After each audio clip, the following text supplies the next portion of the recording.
good morning, Palapag Northern Samar. For almost 439 years, we have now first bank in our town, Palapag, the BDO. For my future, here is. Meron pa akong natitirang sahod mula sa YouTube, so ilalagay natin dito.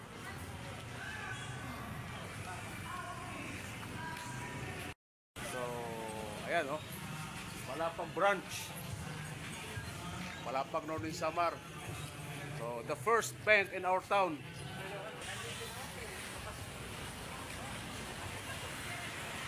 So guys, galing ako sa loob, kukunin ko yung ID ko dahil naiwan ko.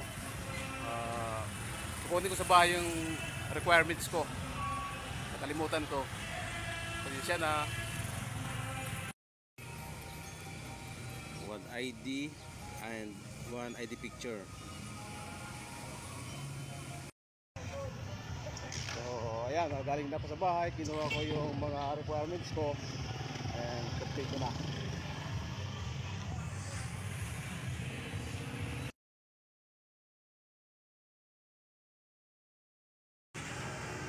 Okay, so after a while guys, ito na, accounted na tayo sa BDO. So shoutout guys. Okay.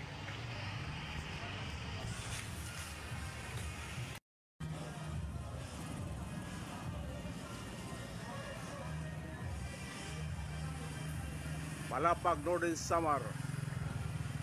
So ayan, the first bank in Palapag. So guys, this is the first bank in Palapag Northern Samar. For almost 439 years, meron ng bangko ang Palapag Northern Samar BDO.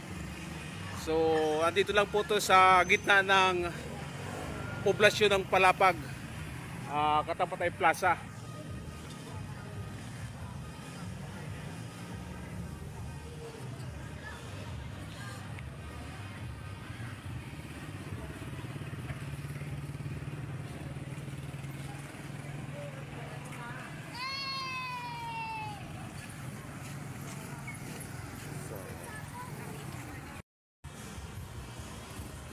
So 2 weeks ago, nag-open itong bangko, November 27. Wala ko dito dyan, nasa Maynila ako nung nag-open ito. So ayan. And guys, after for so long, meron akong open account dito sa Palapag Northern Samar, dito sa bangko na to. So guys, keep it up.